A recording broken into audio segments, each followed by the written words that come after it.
Good evening, everyone, and welcome to the Brian Crombie Radio Hour on Saga 960. I want to welcome back to our show Neil Seeman, who is a really very smart guy. He's a technology expert. He's an author. He's an academic, and he's recently launched a new publishing vehicle that is going to allow people to self-publish, to have all these experts self-publish with an interesting model. And so I thought it would be really good to check in with Neil. He's actually written a book about mental health for entrepreneurs as well. That's kind of interesting that we might touch on. And he's, as I mentioned, one of these guys that in Toronto is just, too smart for words. And so, Neil, welcome to the show, sir. Thank you, Brian. It's a great pleasure to be back with you today. Thank you. So tell us a little about this new publishing venture that you've launched, sir. Thank you, Brian. Yeah, so it's with my publisher, Ken White. We've launched Sutherland House Experts. It's a companion publisher to Sutherland House Press, which is a traditional publisher and my publisher. Sutherland House Experts is what's called a co-publishing vehicle or a hybrid publishing model, essentially where you have the author contributing some costs to the success of the book, relying on the publisher's expertise and reputation to roll out the book, and both partners put skin in the game with a commercial incentive to huge global success. And how's that different than a typical model? Well, the typical model, and both models, I should say, have actually been around since the 19th century or some manner or form. But the more traditional model that people are familiar with in Canada is where you're given a small advance, $2,000 to $3,000 against non-refundable, against about 6 to 15% in royalties on the back end.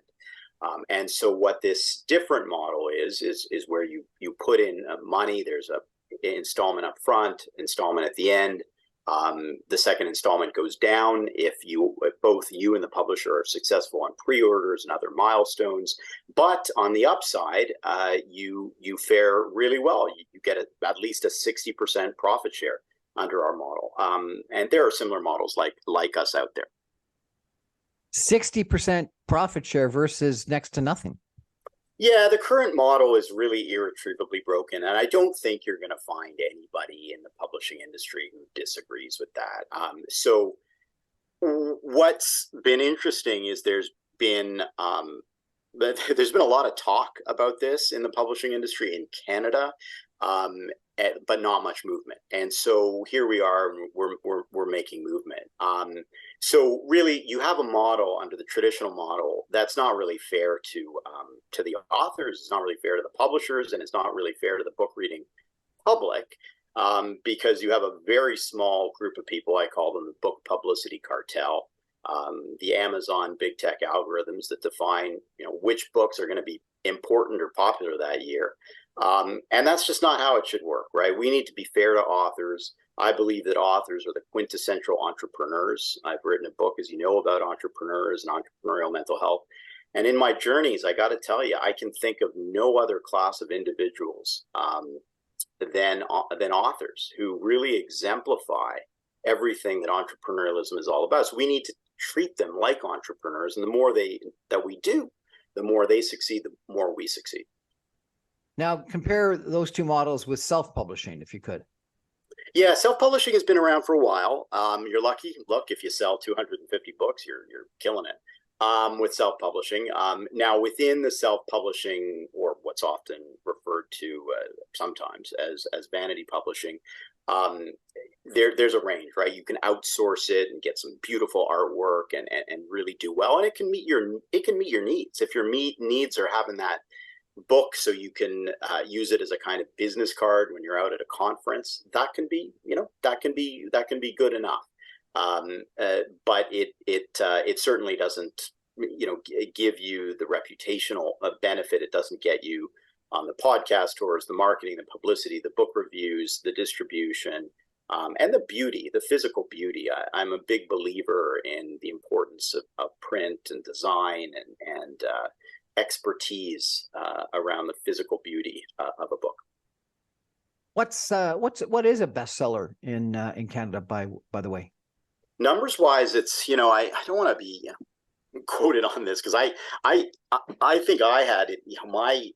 My U of T press book, which was I had a book on on mental health and obesity published in 2011, and I think it was for a time considered a bestseller, and it was just a few thousand in sales. So I don't think in the nonfiction category you're not talking about a lot of books these days. Though, I consider a nonfiction excellent commercial success to be in the 25,000 number figure.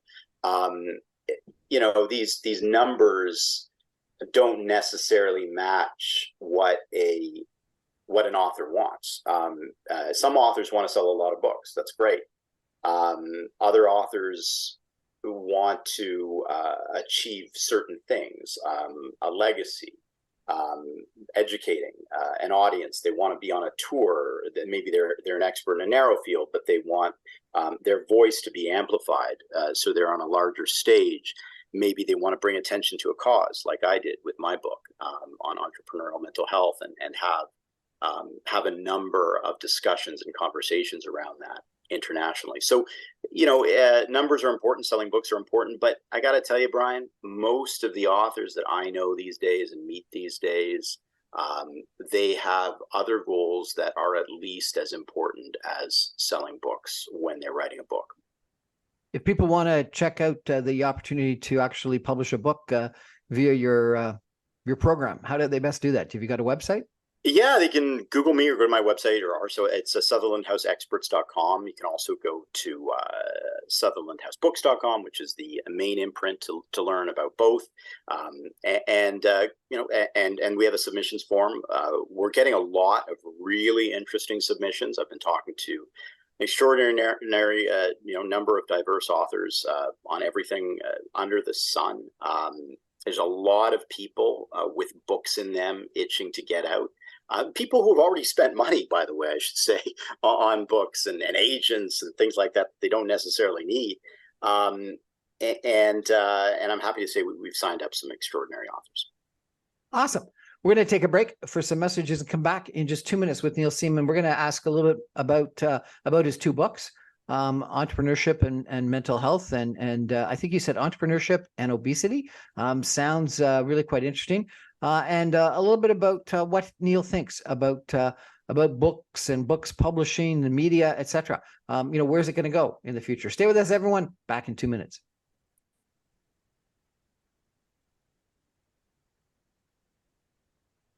Welcome back, everyone, to the Brian Crombie Radio Hour on Saga 960. We're chatting tonight with Neil Seeman. He is an author. He's an academic. He's a technology expert. He's a really smart guy. He's an educator. He's an essayist, and he's a mental health advocate. He teaches, mentors, and learns from other people at the University of Toronto and other places. And he's got a website, neilseeman.com, where you can check out what he's thinking about these days. And we're talking tonight about something called Sutherland House Experts, which is a new venture that he's just recently launched about a month ago. And we're going to come back and talk about that a little bit. But let me tell you a little bit more about Neil, if I could. He's been at the U of T for 20 years, working in academia. He's been an author, an internet entrepreneur, and a mental health advocate. He's been a healthcare policy researcher and information science researcher. He's also been a senior advisor with some law firms. He's been a health analysis advocate, a research associate, health strategy innovation cell, an executive advisor and introducer for some NGO companies. He worked at IBM Healthcare and Research Consulting, et cetera, et cetera. The man has an unbelievable background, including being a founding editorial board member of the National Post, an articling student, a lawyer, a counsel for the National Citizens Coalition, and a research fellow and program director at the Fraser Institute. You've done it all. No. I know people who've done it all, and I'm not one of them. I just don't stop, right? And I enjoy doing a lot of things because, hey, what's the other option? You've also got a bachelor's in political science from Queen's, a law degree from the University of Toronto, and an MPH from the Harvard School of Public Health. What's an MPH? So it's a Master's of Public Health. These days, it's quite a popular and common degree. It's a sort of often a degree. When I took it, it was not. It's a degree primarily historically. It was for medical doctors to get further training in biostatistics and epidemiology. Nowadays, it's a traditional degree we offer to the University of Toronto and elsewhere, where people take that learning and they go and work in governments and the private sector to predict epidemics. And it's definitely a degree in demand these days. Let's talk about this new venture that you've launched. You posted an essay in something called Shush on the future of books, and why you think that the conventional publishing model doesn't work. And you said earlier in our conversation that it doesn't work for authors, for the publishers, and or for the reading public. Why is the current model not working? Yeah, I think it's working for a handful of authors. I mean, it's working for, if you're working in the Stephen King kind of tier, maybe that's 50, maybe that's 200 authors. But even then, I question that model then too, because for those authors who have an existing platform, right? Say, Brian, you've got a platform, you've got listeners, you've got a network, you've got people who follow and listen to what you say. For people who have an established expertise, that doesn't necessarily have to be built up through the edifice of a publishing house, and that's often what you're spending your money on, or rather your time on, when you go with the traditional route. So this model, right? It's the new hybrid model, the co-publishing model that we're pursuing is one where we treat the author like an entrepreneur, deserving the commercial benefit on the back end. And it can be even more rewarding if the book is purchased directly from the publisher, because either way, after the manufacturer and the retailer take their cut, you take 60% of the 60 or more, sometimes higher, of the net proceeds. You've got quite an impressive editorial board that I guess reviews the different books and authors to figure out whether they make sense. A mathematician and numbers theorist, V. Kumar Murthy, a global health leader, Jim Lavery, a machine learning and AI expert, Zahar Sakira, a policy scholar and bioethicist, Eric Meslin, a systems thinking and complexity science pioneer, Dan Finegood, and a military historian, Eric McGeer. Pretty impressive group of people. So yeah, I mean, these are some of the brightest people around and stuff. So yeah,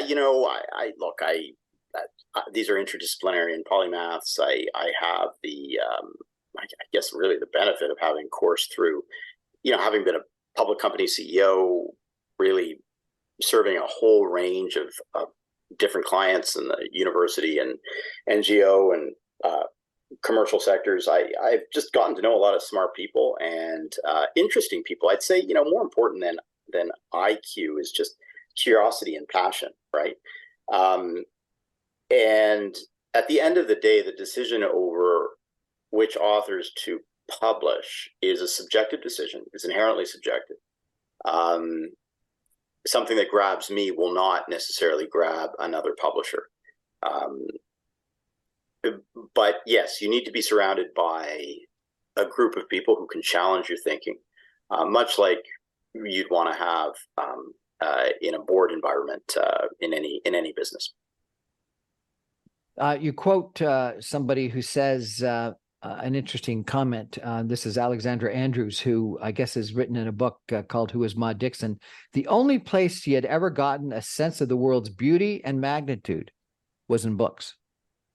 Yeah, it's a beautiful book. It's a fiction book that Alexandra Andrews has written. It's Maud Dixon is a pseudonym for an author we don't know, and you explore that in the book.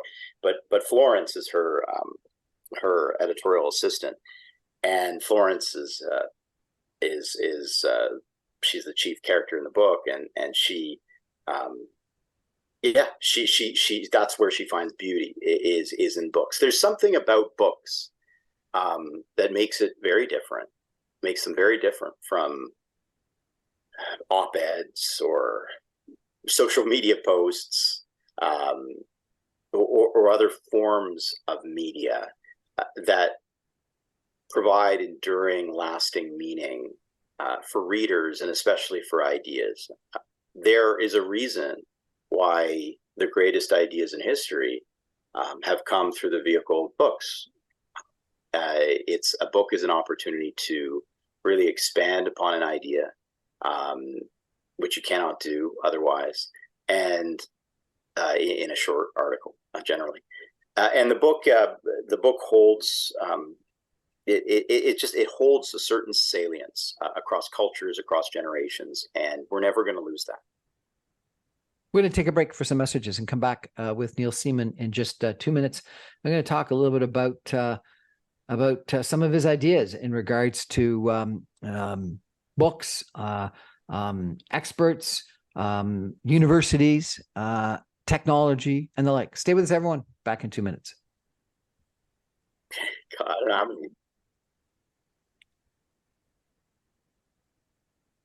Welcome back, everyone, to the Brian Crombie Radio Hour on Saga 960. We're chatting tonight with Neil Seeman, who has launched an interesting effort on book publishing, where experts and the publishers work together rather than the typical model in the business, in the publishing community. Neil, I got to ask you about a couple of other issues, if I could, though, while I've got you. You wrote something in the Globe and Mail arguing that to advance Canada's economy, universities must stop valuing specialization over range. What do you mean by that? Yeah, so the idea there, and I got to tell you, I mean, I've written a lot of essays, and I think I got more feedback on that than the usual feedback, which is usually my friends and my mom. The idea being that we're hyper specializing at too young an age, right? And we really benefit from having, being able to dip our eyes and our minds into philosophy. I feel into the literature, into arts and a range of diverse things. But there's just so much pressure to specialize really, really young, and the forces of the economy are amplifying that. But we're seeing that careers these days are not necessarily hyper specialized, right? So they morph and they change, and I don't feel that a university education is at the undergraduate level. It should be designed for what I call mole-like specialization. That's to come later. I'm the son of two moles. My parents, brain scientists, and they hyper specialized, but not at a young age. My mother studied French and English literature. My father studied biology and a range of subjects, although he was always inclined to what we call STEM today. But I really believe that it's more rewarding, and I believe that students and faculty believe that too. And we're inevitably, I think we're going to move in that direction. You used the words a interdisciplinary polymath. Explain to everyone what the word polymath is, if you could, because I'm not sure it's a word that is commonly used, at least. Yeah, I mean, from the Latin, it just means many, and many things. Interdisciplinary meaning that which crosses disciplines. So someone who maps ideas from one discipline to another to solve a particular problem is someone who would have a necessary but not necessarily sufficient aspect of being a polymath. And some of the biggest problems of today, I feel, require interdisciplinarity. It's a word that's used. It's funny. It's a word that's used increasingly in university settings, but in the university setting, we often actually don't have the right incentives to be interdisciplinarian, right? So there's a tendency, as many people know, to cite yourself, cite your friends in your academic papers, to publish in the same journals. So the incentives, I think, need to change in that regard. So because that's how we learn, right? We learn. I mean, in my own life, and expand from here to others I know. I mean, I learn when I expose myself to fields and ideas that I've never seen before. Some people have described it as being a Renaissance person, Renaissance man. Is that appropriate? Yeah, that was a word we used in the past. It kind of has some pretension to it, but I at the end of the day, it's a spectrum, and we've gone too far in one direction, and I think we need to dip back into the other. And I think we as I say, I mean, I'm not suggesting that people don't focus their undergraduate degree in a particular orientation. But I feel that, hey, if you're an undergraduate and you're studying computer science, you can benefit from understanding, doing a short story course, or studying philosophy. There's a lot we need to understand at a philosophical level to understand the problems of our time. You wrote a book which had one of the longest titles I've ever read. Accelerating Minds, Unlocking the Fascinating, Inspiring, and Often Destructive Impulses That Drive the Entrepreneurial Brain. And you described in it two different types of entrepreneurs that are focused on the dopamine hit, I guess is the way you described it, of making things, versus those that just get the hit from making money. What's the difference? Yeah, so look, I'm a serial entrepreneur. I hate the phrase, but it's certainly accurate in my case. But hey, I mean, at the end of the day, dopamine is that brain chemical in the brain that attaches to things that we find meaning in, we find joy in, right? So for some entrepreneurs, that can be really short-term joy, sort of quick shot dopamine hit. For others, they can slow it down, and it's a longer term play. I think all entrepreneurs in our current ecosystem today, in particular, the investor ecosystem, often pushes for what I call short-termism. Look, this is not a new idea. This in particular, but what I'm saying in this book is entrepreneurs are at risk of kind of running too fast. Their dopamine runs too fast, and we see this in the data, right? We present for serious suicidal, hospitalization at twice the rate, 10 times the rate of bipolar, many-fold times the rate of addiction, and a whole range of other problems. So, and this is all a function of dopamine and how it attaches in the brain of entrepreneurs. So now this has been evidenced across cultures, across industries. So I brought that data to bear in my book, and it was only feasible because I was interdisciplinary in nature. Dopamine is a topic my father obviously studied all his life in his lab, but it's also a topic that is studied in different disciplines, and it was only because I was able to talk to people in different disciplines that I was able to fashion this book. And tell me about this book that you also mentioned called Entrepreneurs and Obesity. Oh, so that was a book published in the academic press. So it's called Obesity and the Limits of Shame, XXL. It was co-authored with my friend Patrick Luciani, and we it was shortlisted for what was then the Donner Book Prize in 2011. And it was a book. It was a book that it was a bit philosophical, but it looked at the data around the obesity crisis, which was then in the news a lot, largely because of the First Lady, Michelle Obama, at the time. I, at the time, was on the Blue Ribbon panel for childhood obesity in Ontario. And we were looking at all of these shame-based initiatives, posters on subways and ads on the web, basically telling people, screaming at people to lose weight. And it's kind of like, I don't know if you've ever been plagued by sleep troubles, but it's kind of like people saying, get more sleep. Okay. Everyone, at the end of the day, these ads, these calls, blowhorns, these shame-based initiatives, which often sort of made fun of had sort of presented obese people in really negative light, actually had just recoiled. They were entirely ineffective. And so as a result, that led to a range of ideas in that book, which we called the healthy living vouchers, and a whole range of pilot projects where we needed to experiment with behavioral science and psychology, and other things. But it primarily was a book about mental health and philosophy.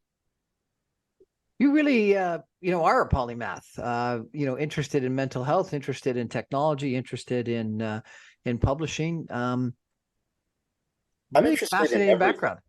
I think, look, I've got the problem, whether it's a benefit or a curse, of just being, interested in everything. I read, every book that gets submitted to me. I mean, my goodness, I was up late. I spent the last 2 weeks reading everything by Leo Strauss, and the great philosopher. And I've read an opus recently. Someone submitted an opus on breast cancer. It's fascinating. But yeah, I read a lot, and I feel that life is too short to ignore just the sort of the great minds in our midst. So I'm not sure I would describe myself as a polymath so much as just someone interested in poly subjects. So I'm interested in people. At the end of the day, ideas and books, it's a people business, right? So you have to be deeply interested in people and in awe of their accomplishments. And that's what I am. And when I find someone who's really special, I try to amplify their voice.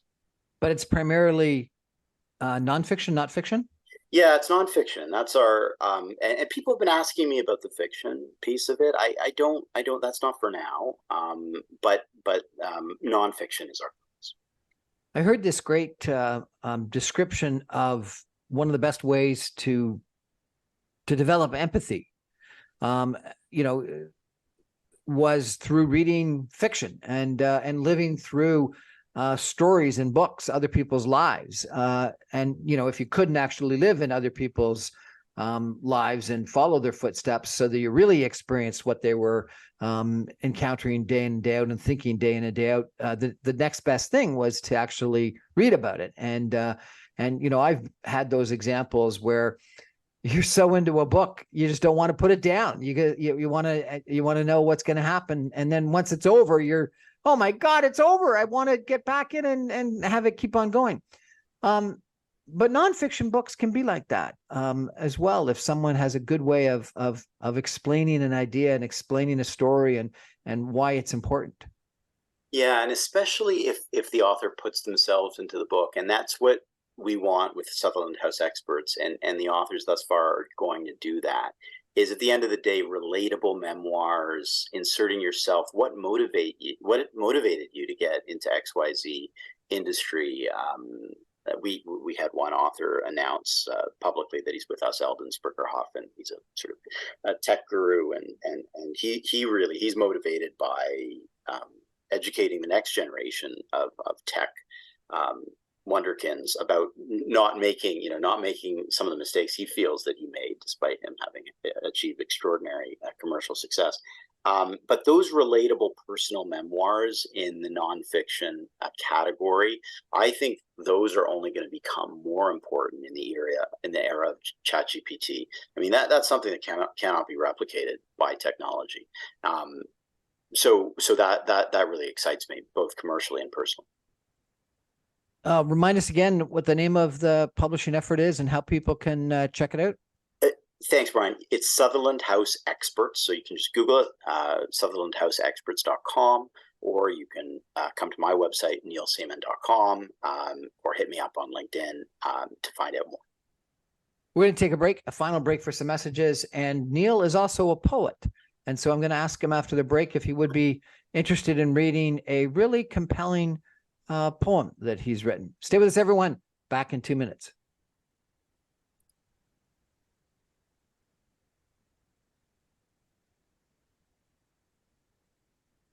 Welcome back, everyone, to the Brian Crombie Radio Hour on Saga 960. My guest tonight is Neil Seeman. He's the co-founder, CEO, and publisher of Southern Experts. It's an interesting new publishing venture that allows authors to work with publishers and co-publish their books, their expert books, if they're so interested in doing so. And we've talked about some of the other books that Neil has written. One on mental health and entrepreneurs, another one on obesity, mental health, and entrepreneurs, and some of his essays that he's written. But I noticed that you've written a really interesting poem about Anne Frank, and you say it's inspired by your mom's cousin-in-law. What's the personal connection, Neil? Yeah, thanks, Brian. So Meyer Levin and his wife at the time, Tereska Torres, but Meyer Levin was a famous American writer, wrote Compulsion. It's his best-selling book. But Tereska and him, and Meyer, they discovered Anne Frank's diary. It had been there in Europe, but they promoted it for the world. So Meyer wrote the June 15th, 1952 front page New York Times book review of Anne Frank's diary, and he was famous, so people listened to him. And in that review, that front page review, he told the world that everyone needed to read that book. And as a result, it catapulted Anne Frank to her deserved literary fame around the world. And now, of course, it's one of the most popular books ever written, as it should be. And you wrote a poem that was published in the National Post about a month ago. Would you, by any chance, be able to read it for us? Thanks. Yeah, no, I'd love to. Thank you. Thank you, Brian. And I should say before I read it, the poem is called Anne Frank and Us. I should say that, if Anne Frank were with us today, she would be an extraordinary writer. She had a skill at such a young, talented age, and you can only imagine what it would be today. She died in Bergen-Belsen, the death camp, as did her sister Margot. This poem is called Anne Frank and Us. It was published October 14th, so 7 days after October 7th. Anne Frank and Us. Imagine Anne Frank gazing upon us today from her room in the attic or her cot in Bergen-Belsen. Much she'd ponder, not comprehending. Jews with a homeland, a land of their own. How would she behold rockets in the sky, hand grenades piercing children her own age, and youth, dancing to new rhythms she'd never heard? The knives, the blood, the tears of her sister Margot. How might Anne discern this pounding echo of history? Does the barbed wire fence offer comforting embrace? Did bomb shelters replace Dutch attics? Are Jews still hunted all these years on, and who now extends a refuge to them? Imagine Anne witnessing the rescuers, unsung heroes. From where did they emerge, she might wonder. Imagine Anne at her celestial window, facing the bloodshed. Would it terrify her? Or had she grown accustomed? Was she punched, astounded, shocked, or simply lost? Would her gaze rest on the mourners, or swiftly track those bound for Gaza? Could she recall her own abduction, the terror, the horror, the disbelief? Would she even fathom this? All these years passed, surely the world was reborn. Or would she think, only the uniforms have changed? There's a thread, from the past to the present, from Anne Frank to us, an unbroken thread that unites us in resolve. We will bear witness by word and by action. We will remember, we will resist. We will harbor and we will shelter. And our children will live. Thank you, Brian. That's the first time I've had the opportunity to read that poem. It's been read in Hillel's and other organizations across the world. So I thank you for that opportunity. What a powerful poem. Thank you so much for sharing that. What motivated you? How did what happened on October 7th touch you such that you felt compelled to to write the poem and then submit it for publication? So every time there's a tear in the world, something I can't make sense of, in particular when it affects world Jewry, but generally whenever there's a tear in the world, I like to think through the eyes of Anne Frank. Anne Frank had clarity, moral clarity, and were she alive, she would not publish one poem, but poems every day, documenting her observations on the world. And so it helps me think, and so she's this important peg in history. So yeah, I was trying to make sense of how I'd want the world to understand what was happening then. And so I thought that thinking through the eyes of Anne Frank might help people. And my understanding is as the poems touched people. So that's all I could hope for. Well, thank you so much for writing it and publishing it and reading it today. I'm going to end with a poem that I did not write, but that is very powerful for me. Just a few days after October 7th, I was in Boston and saw an inscription on a stone downtown Boston, and it's a poem that lots of us have heard before, but for me to have it there right on a stone in the middle of a major park in downtown Boston, just a few days after what happened, it really spoke to me. They came first for the communists, and I didn't speak up because I wasn't a communist.